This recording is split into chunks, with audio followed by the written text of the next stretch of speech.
Hi friends, ನಮಸ್ತೆ. ಸೌಮ್ಯ ಸವಿ ಅಡುಗೆಗೆ ಸ್ವಾಗತ. ಇವತ್ತು ಸಿಂಪಲ್ಲಾಗಿ ಮೂಲಂಗಿ ಸಾಂಬಾರು ತೋರಿಸ್ತಾ ಇದ್ದೀನಿ. ಇದು ಈಸಿಯಾಗಿ ಕುಕ್ಕರಲ್ಲೇ 3 ವಿಸಿಲ್ಗೆ ಆಗುವಂತಹ ಇನ್ಸ್ಟೆಂಟ್ ಮೂಲಂಗಿ ಸಾಂಬಾರು. ತುಂಬ ಕಡಿಮೆ ಸಮಯದಲ್ಲಿ ಯಾವ ರೀತಿ ಮಾಡೋದು ಅಂತ ನೋಡೋಣ. ಇದು ಮುದ್ದೆ ಅನ್ನಕ್ಕೆ ತುಂಬ ಚೆನ್ನಾಗಿರುತ್ತೆ. ಹಾಗಾದರೆ ನಮ್ಮ ಚಾನಲ್ ಯಾರು ಸಬ್ಸ್ಕ್ರೈಬ್ ಮಾಡ್ಕೊಂಡಿಲ್ಲ, ಹೀಗೆ ಸಬ್ಸ್ಕ್ರೈಬ್ ಮಾಡ್ಕೊಳ್ಳಿ. ಇವತ್ತಿನ ಮೂಲಂಗಿ ಸಾಂಬಾರು ಹೇಗೆ ಮಾಡೋದು ಅಂತ ನೋಡೋಣ. ಮೊದಲಿಗೆ ಮೂಲಂಗಿ ಸಾಂಬಾರ್ಗೆ ಬೇಕಾಗಿರುವ ಪದಾರ್ಥಗಳು: ಮೂಲಂಗಿ, ತೊಗರಿಬೇಳೆ, ಉಪ್ಪು, ಜೀರಿಗೆ, ಸಾಸಿವೆ, ಕೊತ್ತಂಬರಿ ಸೊಪ್ಪು, ಕರಿಬೇವಿನ ಸೊಪ್ಪು, ಎಣ್ಣೆ, ಹುಣಸೆಹಣ್ಣು, ಬೆಳ್ಳುಳ್ಳಿ, ಹಸಿಮೆಣಸಿನಕಾಯಿ, ಟೊಮೊಟೊ, ಈರುಳ್ಳಿ, ಸಾಂಬಾರ್ ಪೌಡರ್. ಇಷ್ಟು ಪದಾರ್ಥಗಳು ಬೇಕಾಗುತ್ತೆ ಮೂಲಂಗಿ ಸಾಂಬಾರು ಮಾಡೋದಕ್ಕೆ. ಮೊದಲನೇದಾಗಿ ಒಂದು ಪಾತ್ರೆ ಇಟ್ಕೊಂಡಿದ್ದೀನಿ. ಪಾತ್ರೆಗೆ 1 ಸ್ಪೂನ್ ಎಣ್ಣೆ ಹಾಕ್ಕೊಳ್ತೀನಿ. ಎಣ್ಣೆ ಹಾಕಿ ಮೂಲಂಗಿ ಫುಲ್ಲು 1/4 kg ಮೂಲಂಗಿ ತೊಗೊಂಡಿದ್ದೀನಿ. ಈ ಥರ ರೌಂಡಾಗಿ ಕಟ್ ಮಾಡಿ ಇಟ್ಕೊಂಡಿದ್ದೀನಿ.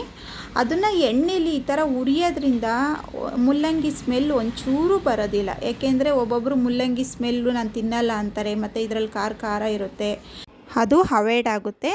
ಈ ಥರ ಒಂದು ಸತಿ ನೀವು ಟ್ರೈ ಮಾಡಿ, ತುಂಬ ಚೆನ್ನಾಗಿರುತ್ತೆ. ಈ ಥರ ಹುರಿದು ಮಾಡೋದ್ರಿಂದ ಇದೇನು ಜಾಸ್ತಿ ಟೈಮ್ ತೊಗೊಳ್ಳಲ್ಲ. ಒಂದು 2 ನಿಮಿಷದ ಕಾಲ ಈ ಥರ ಹುರ್ಕೊಂಡ್ರೆ ಸಾಕು. ಅದರಲ್ಲಿರೋ ಹಸಿ ಸ್ಮೆಲ್ ಒಂಚೂರು ಹೋದರೆ ಸಾಕು. ನೋಡಿ, ಈಗ ಇಷ್ಟಾದರೆ ಸಾಕು. ಇದನ್ನು ಪಕ್ಕಕ್ಕೆ ಇಟ್ಕೊಳ್ಳೋಣ. ಈಗ ಸಾಂಬಾರು ರೆಡಿ ಮಾಡ್ಕೊಳ್ಳೋದಕ್ಕೆ ಒಂದು ಕುಕ್ಕರ್ ಇಟ್ಕೊಂಡಿದ್ದೀನಿ. ಕುಕ್ಕರ್ ಬಿಸಿ ಆದಮೇಲೆ 2 ಸ್ಪೂನ್ ಎಣ್ಣೆ ಸೇರಿಸ್ಕೊಳ್ತಾ ಇದ್ದೀನಿ. ಅರ್ಧ ಸ್ಪೂನ್ ಸಾಸಿವೆನೂ ಸೇರಿಸಿದ್ದೀನಿ. ಸಾಸಿವೆ ಚಿಟಪಟ ಅಂದಮೇಲೆ ಅರ್ಧ ಸ್ಪೂನ್ ಜೀರಿಗೆನೂ ಸೇರಿಸ್ತಾ ಇದ್ದೀನಿ. ಸಾಸಿವೆ ಮತ್ತು ಜೀರಿಗೆ ಚೆನ್ನಾಗಿ ಫ್ರೈ ಆಗ್ತಾ ಇದ್ದಂಗೆ 1 ಗೆಡ್ಡೆ ಜಜ್ಜಿರೋ ಅಂತಹ ಬೆಳ್ಳುಳ್ಳಿ, 3 ಹಸಿಮೆಣ್ಸಿನ್ಕಾಯಿ, ಉದ್ದಿಗೆ ಸೀಳಿರೋ ಅಂತಹ ಹಸಿಮೆಣ್ಸಿನ್ಕಾಯಿ, ಇವನು ಫ್ರೈ ಮಾಡ್ಕೋಬೇಕು.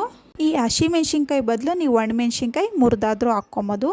ಇದು ಎಲ್ಲ ಸ್ವಲ್ಪ ಫ್ರೈ ಆಗ್ತಾ ಇದ್ದಂಗೆ ಇದ್ರ ಜೊತೆನೇ ಮೀಡಿಯಮ್ ಸೈಜ್ ಈರುಳ್ಳಿ 1 ಉದ್ದು ಕಟ್ ಮಾಡಿರೋ ಅಂತಹದ್ದು, ಕರಿಬೇವಿನ ಸೊಪ್ಪು ಸ್ವಲ್ಪ ಇದ್ರ ಜೊತೆನೇ ಸೇರಿಸಿ ಫ್ರೈ ಮಾಡ್ಕೊಳ್ಳೋಣ. ಈಗ 1 ನಿಮಿಷದ ಕಾಲ ಈ ಥರ ಹುರ್ಕೊಂಡಾಯಿತು. ಇದು ಹುರ್ಕೊತಾ ಇದ್ದಂಗೆ ಇದ್ರ ಜೊತೆ ಅರ್ಧ ಸ್ಪೂನ್ ಅರಿಶಿಣ ಸೇರಿಸೋಣ. ಇದನ್ನು ಸ್ವಲ್ಪ ಹುರ್ಕೊಂಡಾದ್ಮೇಲೆ ಮೀಡಿಯಮ್ ಸೈಜ್ 3 ಟೊಮೊಟೊ ಹಾಕ್ಕೊಳ್ತಾ ಇದ್ದೀನಿ. ಇದನ್ನು ಇದ್ರ ಜೊತೆನೇ ಸೇರಿಸ್ಕೊತಾ ಇದ್ದೀನಿ.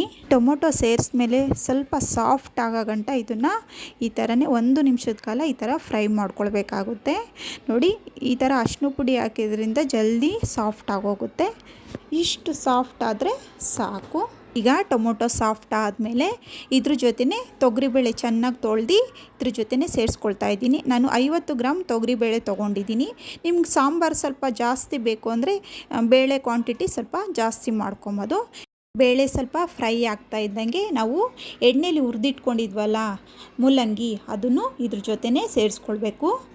ಆಲ್ರೆಡಿ ಮೂಲಂಗಿನ ಎಣ್ಣೆಲಿ ಹುರಿದು ಹಾಕಿರೋದ್ರಿಂದ ಜಾಸ್ತಿ ಈ ಥರ ಉರಿಯೋಷ್ಟೇನಿಲ್ಲ. ಇದು ಟೊಮೊಟೊ ಬೇಳೆ ಮಿಕ್ಸ್ ಆದರೆ ಸಾಕು.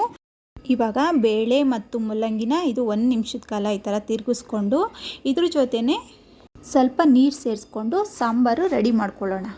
ನಮಗೆ ಸಾಂಬಾರು ಯಾವ ಕ್ವಾಂಟಿಟಿಲಿ ಬೇಕೋ ಆ ಥರ ನೋಡಿಕೊಂಡು ನೀರು ಸೇರಿಸ್ಕೊಳ್ಬೇಕಾಗುತ್ತೆ. ನೋಡಿ, ನಾನು ಸಾಂಬಾರನ್ನ ಈ ಹದದಲ್ಲಿ ಮಾಡ್ಕೊಂಡಿದ್ದೀನಿ. ಇವಾಗ ಇದ್ರ ಜೊತೆನೇ 2 ಸ್ಪೂನು ಸಾಂಬಾರು ಪೌಡರ್ ಹಾಕ್ತಾಯಿದ್ದೀನಿ. ನೀವು ಸಾಂಬಾರು ಕ್ವಾಂಟಿಟಿ ನೋಡಿಕೊಂಡು ಸಾಂಬಾರು ಪುಡಿ ಸೇರಿಸ್ಕೊಳ್ಳಿ. ಅರ್ಧ ನಿಂಬೆಹಣ್ಣು ಗಾತ್ರದ ಹುಣಸೆ ಹುಳಿ ಕಿವುಚ್ಬಿಟ್ಟು ಇದಕ್ಕೆ ಹಾಕ್ಕೊಂಡಿದ್ದೀನಿ. ಹುಣಸೆ ಹುಳಿನೂ ಅಷ್ಟೇ, ನಿಮ್ಗೆ ಎಷ್ಟು ಹುಳಿ ಬೇಕೋ ಅಷ್ಟು ಕಿವುಚ್ಕೊಂಡು ಹಾಕ್ಕೊಬೋದು. ಇದ್ರ ಜೊತೆನೇ ಸ್ವಲ್ಪ ಕೊತ್ತಂಬರಿ ಸೊಪ್ಪು ಹಾಕ್ಕೊಳ್ತಾ ಇದ್ದೀನಿ. ಈಗ ಇದ್ರ ಜೊತೆನೇ ರುಚಿಗೆ ತಕ್ಕಷ್ಟು ಉಪ್ಪನ್ನು ಹಾಕ್ಕೊಳ್ತಾ ಇದ್ದೀನಿ. ಉಪ್ಪು ನೋಡ್ಕೊಂಡು ಹಾಕ್ಕೊಳ್ಳಿ, ಹೆಚ್ಚು ಕಮ್ಮಿ ಆದರೆ ಹಾಕ್ಕೊಬೋದು.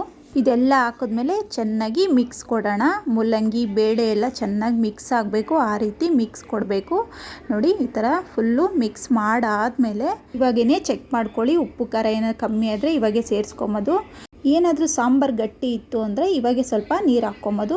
ನೋಡಿ, ಇವಾಗ ಕುಕ್ಕರ್ ಮುಚ್ಚಳ ಮುಚ್ಚಿ ಒಂದು 3 ವಿಸಿಲ್ ಬರ್ಸ್ಕೊಳ್ತೀನಿ. 3 ವಿಸಿಲ್ ಆದರೆ ಚೆನ್ನಾಗಿ ಬೇಯುತ್ತೆ ಮೂಲಂಗಿ ಬೇಳೆ. ಇವಾಗ ಕುಕ್ಕರ್ ಮುಚ್ಚಳ ತಣ್ಣಗಾಗಿದೆ, ಓಪನ್ ಮಾಡ್ತೀನಿ. ನೋಡಿ, ಈಗ ಕುಕ್ಕರ್ ಮುಚ್ಚಳ ಓಪನ್ ಮಾಡ್ತಾಯಿದ್ದೀನಿ. ನೋಡ್ಬೋದು, ಬೇಳೆ ಮತ್ತು ಮೂಲಂಗಿ ಅಂತೂ ತುಂಬ ಚೆನ್ನಾಗಿ ಸಾಫ್ಟಾಗಿ ಬೆಂದಿದೆ. ಮತ್ತು ನಾನೇನು ಒಲೆ ಮೇಲಿಟ್ಟು ಏನು ಕುದಿಸೋಕೆ ಹೋಗಿಲ್ಲ.